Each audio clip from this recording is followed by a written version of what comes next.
क्या हुआ पिताजी? सांप था तब माँ डर रही थी, अब सांप चला गया तो आप क्यों डर रहे हैं? हमारा डर सांप को लेकर नहीं है बेटी। हमारा डर तुम्हें लेकर है। कहीं तुम हमसे दूर ना चली जाओ, इस बात का डर सता रहा है हमें। सांप वाली नाड़ी में कूदने वाली हमारी पंचमी को हमारे शिवजी ने ही बचाया है। हमारे बेटी को बचाने वाले शिवजी का हमारी बेटी के नाम से अभिषेक कीजिए ना। तुम तुमने हमसे वादा किया था कि तुम हमारी बात मानोगी।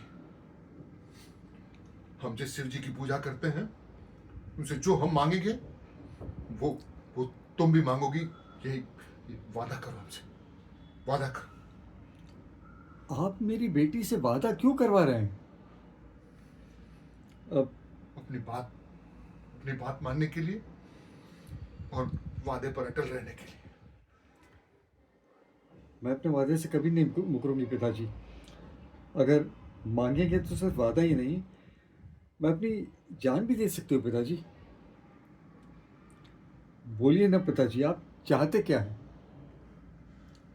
तुम्हारी शादी जल्दी हो जाए, यही मांगा था हमने। और तुम भी शिव जी से यही मांगो कि तुम्हारी शादी जल्दी हो जाए और तुम हमसे और इस गांव को छोड़कर हमेशा हमेशा के लिए दूर चले जाओ। यही यही मांगो बेटी। तुम भी हमसे, तुम भी शिव जी से यही मांगो। ये आप क्या बोल रहे हैं पिताजी? तुम किसी भी हालत में इस गांव में नहीं रहोगी, हमेशा हमेशा के लिए दूर चली जाओगी। यही यही मांगो बेटी तुम।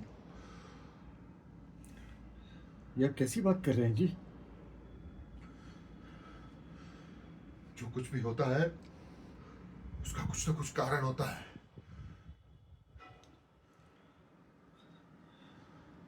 बेटी को पलकों पर रखने वाली जिम्मेदारी होती है, लेकिन उसकी जगह बेटी को हमारी आंखों से दूर कर देना ये कैसी जिम्मेदारी है? आप ऐसा पागलपन क्यों कर रहे हैं, बताइए तो सही।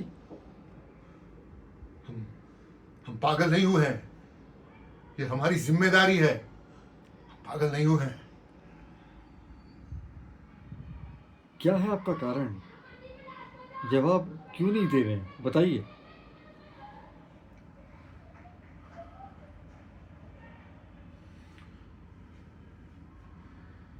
तुम पंचमी की मां, वैसे ही हम पंचमी के पिता हैं। एक मां जो करती है वो प्यार होता है, और एक पिता जो करता है वो जिम्मेदारी होती है। जिम्मेदारी को निभाया जाता है, बताया नहीं जाता। हमारी पत्नी होने के नाते तुम्हारा पूरा अधिकार है हर चीज जानने का। लेकिन हम जो पंचमी के लिए कर रहे हैं वो सही कर रहे हैं, इतना भरोसा रखो हमारे ऊपर। हम जो जिम्मेदारी निभा रहे हैं उस जिम्मेदारी पे सवाल मत उठाओ।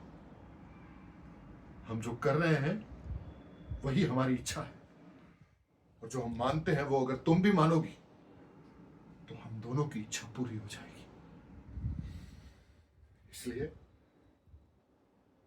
तुम शिव जी से वही मांगोगी जो हम मांगते हैं।